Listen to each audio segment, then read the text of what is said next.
Hello, good afternoon. So, it's a little chilly this afternoon.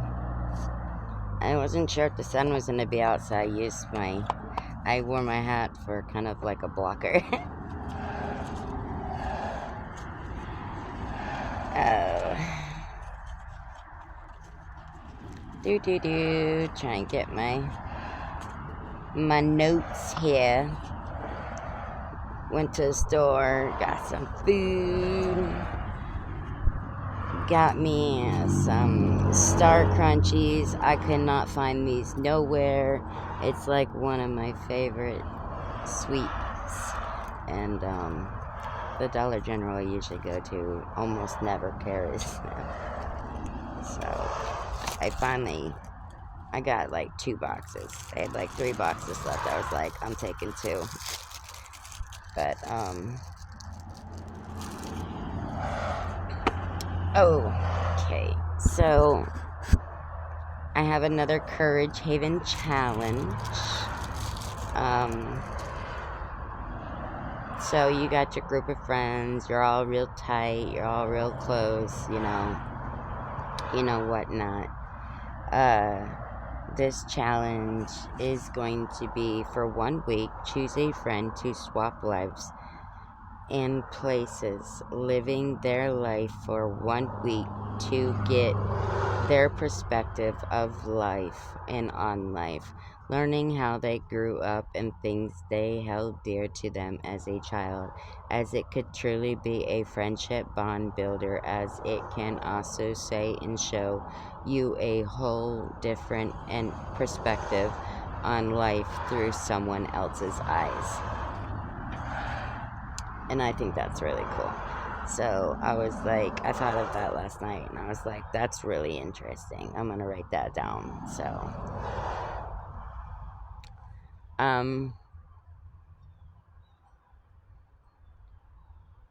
oh, every time I go to bite down on something, I get a jaw pain. It's like that first initial bite. So, I was watching a podcaster and a video, and they were talking about guilty pleasures. One of my guilty pleasures is definitely Star Crunches. Doing my audiobooks, doing my talk shows, and healing inspirational videos, arts and crafts, DIYs, and writing music. Those are my guilty pleasures. I do like to color, I do like to draw. I just need to get more materials. And there's that. So, the next topic is going to be the Miranda theory. And some people will be like, oh god, here we go. No, it's not even about that. It's not even like that. So, I have the Miranda theory as well. When she touches on when you get ghosted or just cut off as a friend, that you try to, in your mind, make sense of it and try to understand why they don't want to be around you no more. It's part of the trauma and trying to feel accepted when you felt less than. So, yeah. I always try to understand it, understand where it came from, why you feel that way, why you think that way, How'd you get to that conclusion? Like, overthinkers usually go there.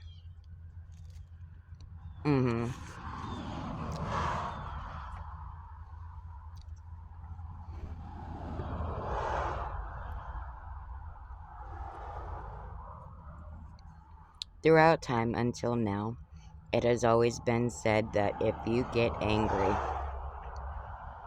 you're unhinged. You need help. If you cry, you're weak.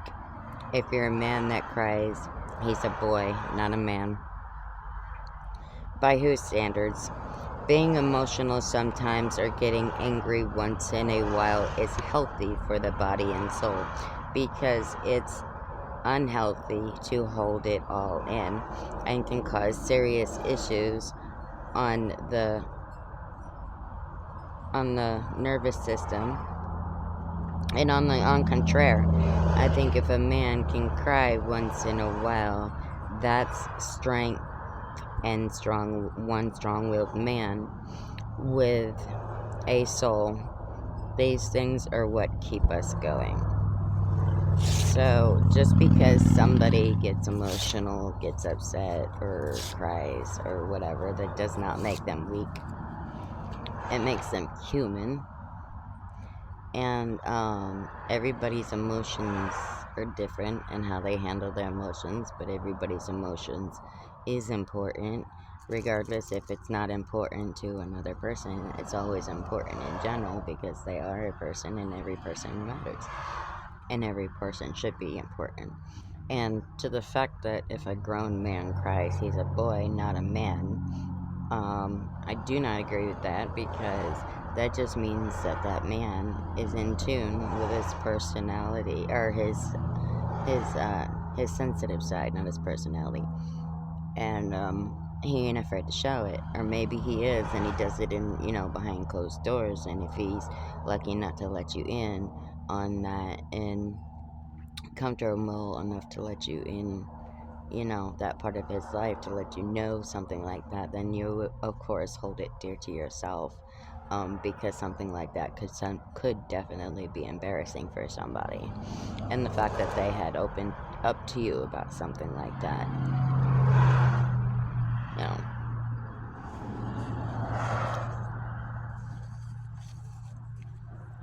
So,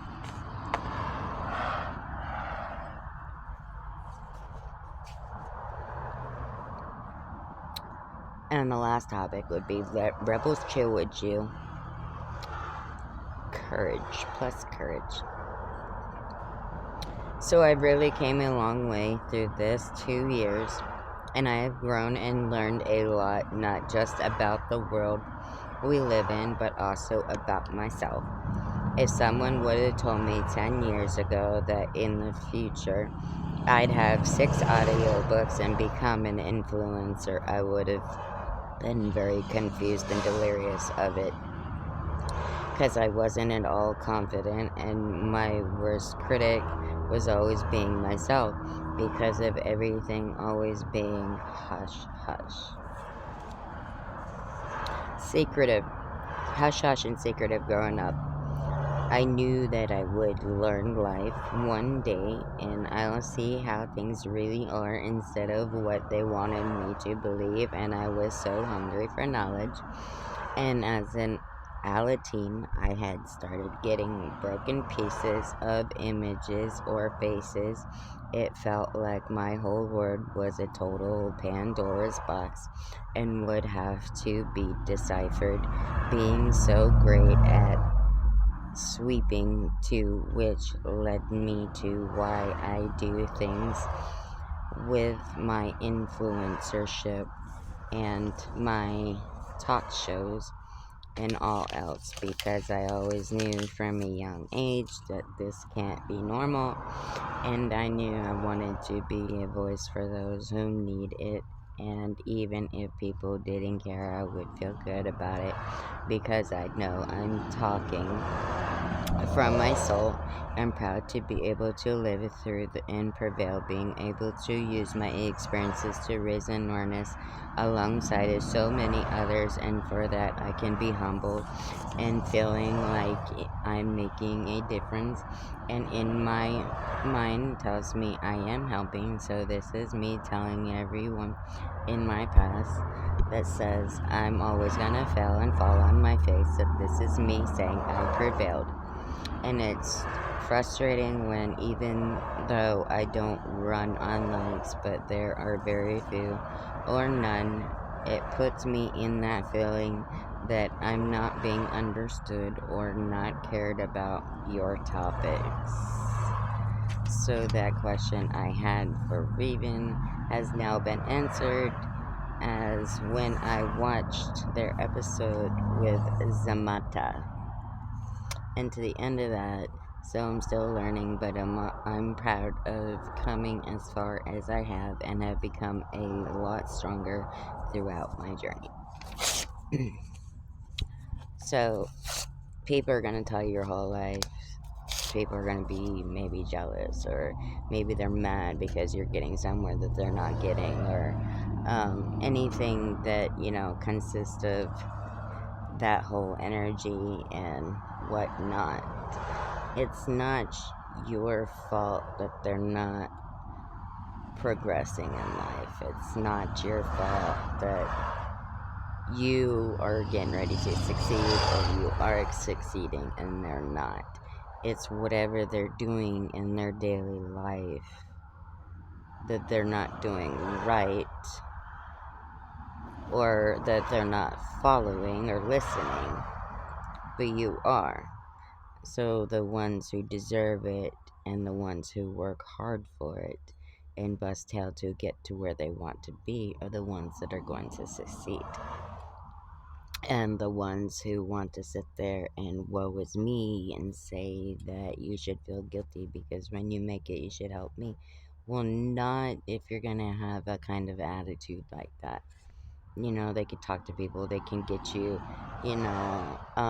notice as well. But if you have a negative attitude about it and you're hateful towards them because of their success or because of whatever is coming their way, then that's definitely not the way to approach a situation, and you might get a different response if you try to approach it in a different way.